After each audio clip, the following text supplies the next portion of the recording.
नमस्कार, हरिओम, जय श्री राम। आज मैं विद्यार्थियों के लिए एक बहुत अच्छी टॉपिक को लेकर आया हूँ, बहुत अच्छी जानकारी। इसका नाम है कर्म करने से सिद्धि अवश्य मिलती है। जो विद्वान होते हैं वे शोकग्रस्त कभी नहीं होते, उनकी हार कभी होती ही नहीं। वे दुख के सामने हारते नहीं, वे भय के सामने हारते नहीं, मोह के सामने हारते नहीं। चरे वेती उनका मंत्र होता है, चलो चलो चलो चलो। एक कथा है महाभारत के उद्योग पर्व में। एक था राजकुमार, जब उसके पिताजी की मृत्यु हो गई थी तो उसके शत्रु ने उसको घेर लिया। उसकी सेना मजबूत नहीं थी और वह अभी समझता भी नहीं था कि क्या करना चाहिए।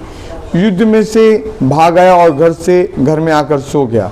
जब उसकी माता को मालूम पड़ा कि हमारा बेटा युद्ध में हार के घर में आकर सोया है, उसने उसको जगाया और बोली कि बेटा, तुम मनुष्य हो, सोने के लिए तुम्हारा जन्म नहीं हुआ, सोने के लिए तो अजगर पैदा होता है।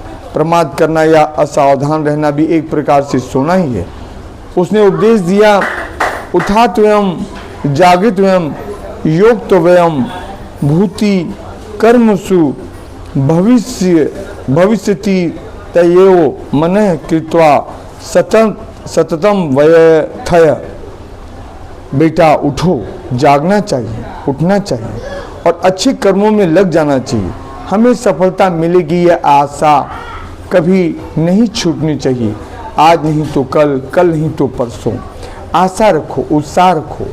उत्साह चाहिए, आशा चाहिए कि हमारे पीछे एक महान शक्ति है जो हमारी मदद कर रही है। हमारे हृदय का संबंध है उसके साथ। यदि उससे संबंध ही छूट गया तो मनुष्य का जीवन निष्प्राण हो जाता है। हमारे पीछे शक्ति का एक बहुत बड़ा पावर हाउस है और वहीं से हमारे हृदय में शक्ति आती है। यदि उसके हाथ हम अपने हृदय को जोड़ कर रखते हैं तो नई नई बुद्धि, नई नई युक्ति, नए नए कर्म हमारे जीवन में आते हैं। उस माता ने बताया कि बेटा, तुम हार गए तो कोई बात नहीं, जीवन में हार और जीत तो आती रहती है। एक बार विफलता जीवन में आ जाए और हाथ पर हाथ रखकर बैठ जाएं तो यह कोई मनुष्य का काम नहीं है। तुम मनुष्य हो, तुम्हारे अंदर जीव के रूप में परमेश्वर निवास करता है। तुम कभी हार नहीं सकते, तुम काम करो। उसने पूछा, सेना नहीं है, सामग्री है ही नहीं, हम काम क्या करें? तब उस माता ने बताया कि जितने तिरस्कृत लोग हैं समाज में, जिनका लोगों ने अनादर किया है, जो बिछड़े हुए हैं, जिनके पास धन संपत्ति नहीं है, उन सबको तुम संगठित कर लो, मिला लो और उनकी सेना बना के तुम अपने शत्रु से युद्ध करो तो तुम अवश्य विजयी हो जाओगे। माता के उपदेश से उस राजकुमार ने ऐसा ही किया। इतनी बड़ी सेना उसकी बनी कि उसने शत्रु पर विजय प्राप्त करके अपना जो पुराना राज्य था उसको पुनः प्राप्त कर लिया। इसलिए मनुष्य को कभी निराश नहीं होना चाहिए। गीता भी हमको कर्म की प्रेरणा देती है।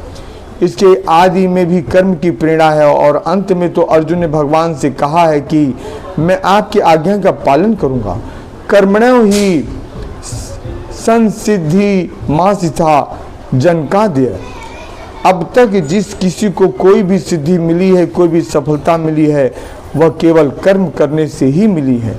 कर्म करने से आशिष्टो दानिष्ठ, अर्थात जीवन में उत्साह चाहिए, आशा, सकारात्मक दृष्टि चाहिए और दृढ़ता चाहिए। कहीं आगे पीछे कर्म गरम नरम होने पर भी उससे विमुख नहीं होना चाहिए। अपने कर्तव्य का पालन करते जाना चाहिए। जो उद्योग करता है उसको लक्ष्य में प्राप्ति होती है। तो इसलिए जीवन में कभी निराश नहीं होना चाहिए। अगर आप बार बार असफल हो तो भी आप सावधान रहिए और सावधानी से कर्म करिए तो जीवन में कभी न कभी आपको सफलता जरूर मिलेगी। मैं हृदय गुप्ता, सत्य की राह चैनल पर। और अगर अभी तक आपने चैनल को सब्सक्राइब नहीं किया है तो चैनल को सब्सक्राइब करें, वीडियो को लाइक करें, शेयर और कमेंट जरूर करें। मिलते हैं अगले वीडियो में।